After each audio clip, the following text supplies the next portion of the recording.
Okay, so every rich person that I've watched online, with taking out the very top, anomalies, exceptions like the bread scales, the TJRs, the guys who are like 20 years old making like 300K a month because they found out about what, advertising, scaling ads are like really early. Removing those guys, the guys who I see that are like financially free before 30, or they're like millionaires before 30, or they're chilling, they're in the top 1%. It's simple. Usually they grew up poor or humble, so they are able to live off of stupid low. Like they don't buy expensive stuff at all. They're in their 20s, maybe even making six figures, and they drive a car that's like $10,000 in value.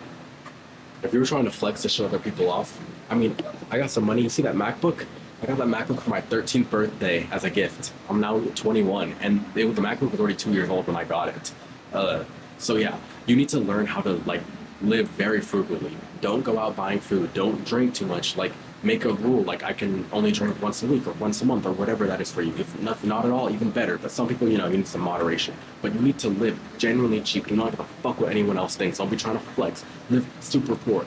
But basically, what they do is they get their income as high as possible. So I'll be like, oh, I'm a software engineer. I make 100K a year at 24 years old, and I live off of less than $20,000 a year. I've watched so many videos like that where it's like, oh, like I didn't even go to college, and I made this, this drop shipping business, and I make this much a year, and I live off of this much a year. They live off of pennies compared to what they are actually making.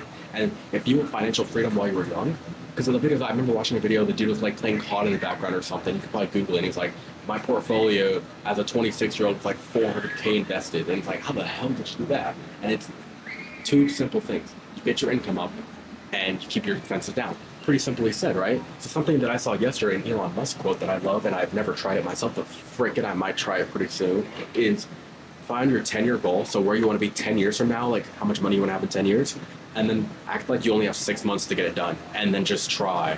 All of a sudden, when you have, without gambling or being a dumbass, of course, and obviously you're not going to achieve it. I mean, 99.9% of us will not achieve that, but the whole point is you'll end up in a better situation than if you didn't try it. It'll force you to finally start that business that you've been talking about, to do whatever it is, right?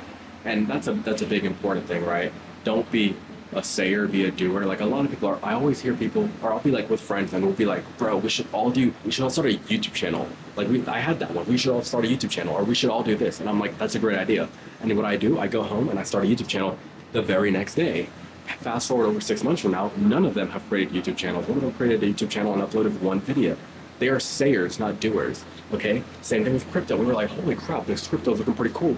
I instantly dove in and started started researching and then investing. Where it's like they've done nothing. Now they just be like, you just do what you're gonna do and just tell me. And I'm like, I don't want to bear that responsibility if your bag crashes, it's my fault. Do your own research, right? But that's not. But I've been really sidetracked and all over the place. Sorry about that. But my whole point in this video was that to truly enjoy life, you need freedom. And you don't have freedom, right? Like you're not enslaved technically, but you have a house that you have to pay, maybe kids to pay for, all these different obligations, right? I mean, just to survive. And because of that, you have to work 40 hours a week forever. And I don't want to do that forever. I'm okay with doing that now, but I don't want to do that forever. So how do you get freedom, right? That's what you need to look for. And I love the idea of, what was the book called? The 4-Hour Work Week. It's a little bit outdated, but it was a pretty good book. And he just talks about how to slowly get your workload from 40 hours down to 4 hours. And it's just like about optimizing everything, hiring a guy in India to do this for you, having this done like this, so it's completely optimized, et cetera, et cetera. And he gets down to where he only works 4 hours a week to like even checking the emails list, every little thing he, accounts for.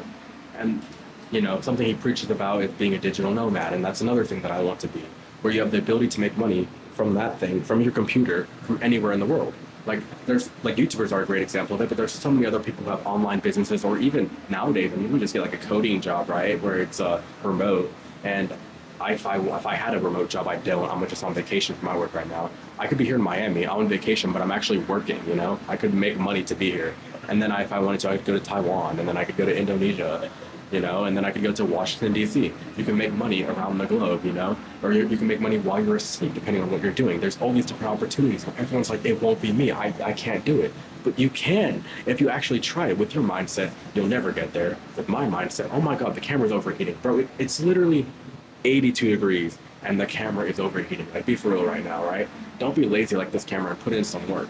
Okay, so I guess I'm gonna have to end this pretty briefly, but I'm just trying to be motivational here, like, because if you do nothing, you're gonna end up working till you're 65 at best or forever. So find these ways. You know, there's so many different ways to get that financial freedom earlier. And then once you do have that, when you're 31, take a mini retirement. You're 31, I'm not gonna work again until I'm 33 because you have enough money to do that. And enjoying life and enjoying, because the whole point is not about money. You know, we want money so because it gives us freedom, and you need to remember that, right? So I'm 31. I'm not going to work again until I'm 33. I'm going to travel the world. I'm going to do this. I'm going to relax. Because guess what? And maybe you have to retire a year later on in life, right? Because of it, but it was worth it because being retired at 31, where you're still young and able to properly enjoy Europe and do everything, and you have young kids you can hang out with. It's so much better than when you're 65 and I don't know your kids have their own families or moved away, or you can enjoy it, or you know your loved ones are gone, that sort of thing. Hold on, I gotta. Ooh, that looks good. It's been your boy, big brother Jake, heading out. Peace.